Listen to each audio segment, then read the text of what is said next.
श्रीमद् भागवत भगवान की जय। 12वें अध्याय का महात्म्य में नमः।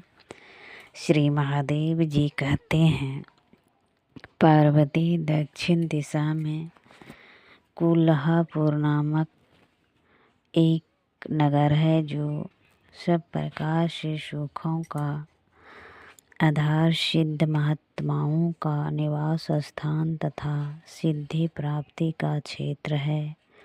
वह पराशक्ति भगवती लक्ष्मी का प्रधान पीठ है। संपूर्ण देवता उसका सेवन करते हैं। वह पुराण प्रसिद्ध तीर्थ भोग एवं मोक्ष प्रदान करने वाला है। वहाँ करोड़ों तीर्थ और शिवलिंग है। रुद्र गया भी वही है। वह विशाल नगर लोगों में बहुत विख्यात है।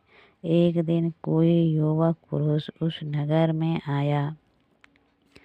वह कही का राजकुमार था। उसके शरीर का रंग गोरा, नेत्र सुंदर, ग्रीवा शंख के समान, कंधे मोटे, छाती चौड़ी तथा भुजाएं बड़ी बड़ी थी। नगर में प्रवेश करके सब और महलों की शोभा निहारता हुआ वह देवेश्वरी महालक्ष्मी के दर्शनार्थ उत्कंठित हो मणिकंठ तीर्थ में गया और वहाँ स्नान करके उसने पितरों का तर्पण किया। फिर महामाया महालक्ष्मी जी को प्रणाम करके भक्ति पूर्वक स्तवन करना आरंभ किया।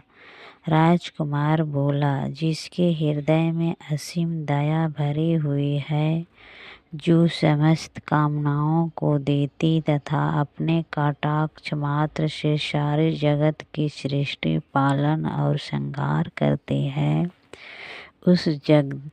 उस जगन्माता महालक्ष्मी की जय हो। जिस शक्ति के सहारे उसी के आदेश के अनुसार परमेष्टि ब्रह्मा सृष्टि करते हैं, भगवान अच्युत जगत का पालन करते हैं तथा भगवान रुद्र अखिल विश्व का संहार करते हैं, उस सृष्टि, पालन और संहार की शक्ति से संपन्न भगवती पराशक्ति का मैं भजन करता हूँ। कमले योगी जन तुम्हारे चरण कमलों का नित्य चिंतन करते हैं। कमलालय तुम अपने स्वाभाविक सत्ता से ही हमारे समस्त इंद्रिय गोचर विषयों को जानती हो। तुम ही कल्पनाओं के समूह को तथा उसका संकल्प करने वाले मन को उत्पन्न करती हो। इच्छा सहित ज्ञान शक्ति और क्रिया शक्ति, ये सब तुम्हारे ही रूप है।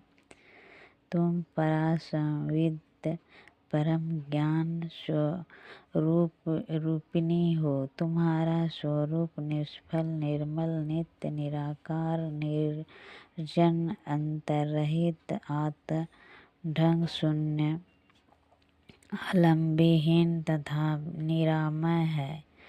देवी, तुम्हारी महिमा का वर्णन करने में कौन समर्थ हो सकता है, जो षष्ठ चक्रों का भेदन करके अंतःकरण के बाहर स्थानों में विहार करती है। अनाहत, ध्वनि, बिंदु, नाद और कला, ये जिसके स्वरूप है, उस माता महालक्ष्मी को मैं प्रणाम करती हूँ।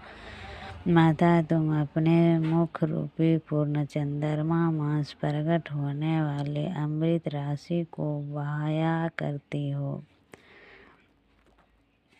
तुम ही पारा, पश्यंती, मध्यमा और बेखरी नामक वाणी हो। मैं तुम्हें नमस्कार करती हूँ। देवी, तुम जगत की रक्षा के लिए अनेक रूप धारण क्या करती हो। अंबिके, तुम ही ब्राह्मणी, वैष्णवी तथा महेश्वरी शक्ति हो। बाराही महालक्ष्मी नरसिंह इंद्रिय कुमारी चंडिका जगत को पवित्र करने वाले लक्ष्मी जगदम्बा सावित्री चंद्रकला तथा रोहिणी भी तुम ही हो। परमेश्वरी तुम भक्तों का मनोरथ पूर्ण करने के लिए कल्पलताओं के समान हो, मुझ पर प्रसन्न हो जाओ। उसके इस प्रकार स्तुति करने पर भगवती महालक्ष्मी अपना साक्षात स्वरूप धारण करके बोली, राजकुमार मैं तुम्हें प्रसन्न हूँ, मैं तुमसे प्रसन्न हूँ, तुम कोई उत्तम वर मांगो। राजपुत्र बोले, माँ मेरे पिता राजा ब्रीथस अश्वमेध नामक महान यज्ञ का अनुष्ठान कर रहे थे। वे देवयोग से रोगग्रस्त होकर स्वर्गगामी हो गए। इसी बीच में यूप में बंधे हुए मेरे यज्ञ संबंधित घोड़े को, जो समुचित पृथ्वी की परिक्रमा करके लौटा था, किसी रात्रि में बंधन काट कर कहीं अन्यत्र पहुंचा दिया। उसकी खोज में मैंने कुछ लोगों को भेजा था, किंतु वे कहीं भी उसका पता न पाकर जब खाली हाथ लौट आए हैं, तब मैं सब ऋषि जनों से आज्ञा लेकर तुम्हारी शरण में आया हूँ। देवी यदि तुम मुझ पर प्रसन्न हो तो मेरे यज्ञ का घोड़ा मुझे मिल जाए, जिससे यज्ञ पूर्ण हो सके, तभी मैं अपने पिता महाराजा का ऋण उतार सकूँगा। शरणागतों पर दया करने वाले जग जननी लक्ष्मी, जिससे मेरा यज्ञ पूर्ण हो, वह उपाय करो। भगवती लक्ष्मी ने कहा, राजकुमार मेरे मंदिर के दरवाजे पर एक ब्राह्मण रहते हैं, जो लोगों में सिद्ध समाधियों के नाम से विख्यात है। वे मेरे आज्ञा से तुम्हारा सब काम पूरा कर देंगे। महालक्ष्मी के इस प्रकार कहने पर राजकुमार उस स्थान पर आए जहाँ सिद्ध समाधि रहते थे। उसके चरणों में प्रणाम करके राजकुमार चुपचाप हाथ जोड़कर खड़े हो गए। तब ब्राह्मण ने कहा, तुम्हें माताजी ने यहाँ भेजा है। अच्छा देखो, अब मैं तुम्हारा सारा अभिष्ट कार्य सिद्ध करता हूँ। यूं कहकर मंत्र वेत्ता ब्राह्मण ने सब देवताओं को वहीं खींचा और राजकुमार ने देखा। उस समय सब देवता हाथ जोड़े थर-थर काँपते हुए वहाँ उपस्थित हो गए। तब उन श्रेष्ठ ब्राह्मणों ने समस्त देवताओं से कहा, देवतागण, इस राजकुमार का अश्व, जो यज्ञ के लिए निश्चित हो चुका था, रात में देवराज इंद्र ने चुरा कर अन्यत्र पहुंचा दिया है। उसे शीघ्र ही ले आओ।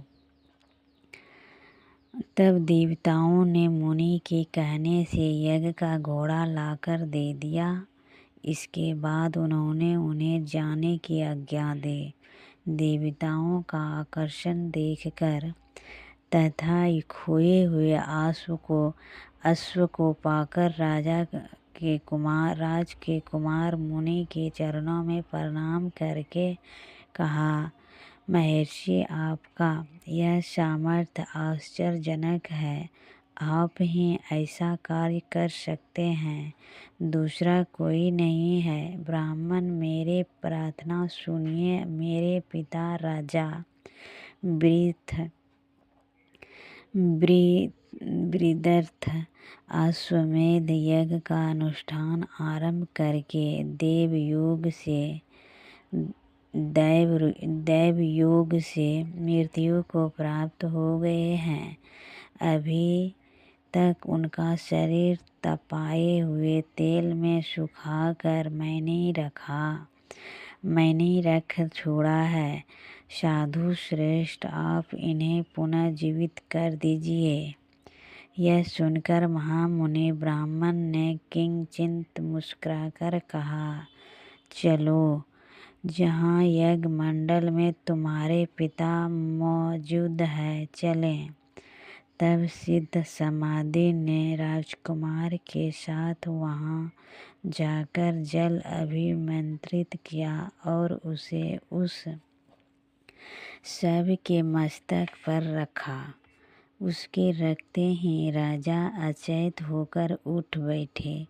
फिर उन्होंने ब्राह्मण को देखकर पूछा, धर्म स्वरूप आप कौन हैं?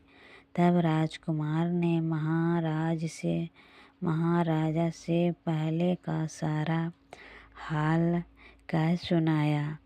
राजा ने अपने को पुनः जीवन दान देने वाले ब्राह्मण को नमस्कार करके पूछा, ब्राह्मण, किस पुण्य से आपको यह अलौकिक शक्ति प्राप्त हुई है? उनके यूँ कहने पर ब्राह्मण ने मधुर वाणी में कहा, राजन, मैं प्रतिदिन आलस्य रहित होकर गीता के 12वें अध्याय का जप करता हूँ। उसी से मुझे यह शक्ति मिली है जिससे तुम्हें जीवन प्राप्त हुआ है। यह सुनकर ब्राह्मणों सहित राजाओं ने उन ब्रह्म ऋषि से गीता के 12वें अध्याय का अध्ययन किया। उसके महात्म्य से उन सब की सद्गति हो गई। दूसरे जीव भी उसके पाठ से परम मोक्ष को प्राप्त हो चुके हैं। इसी प्रकार 12वां अध्याय पूरा हुआ। श्रीमद् भागवत भगवान की जय।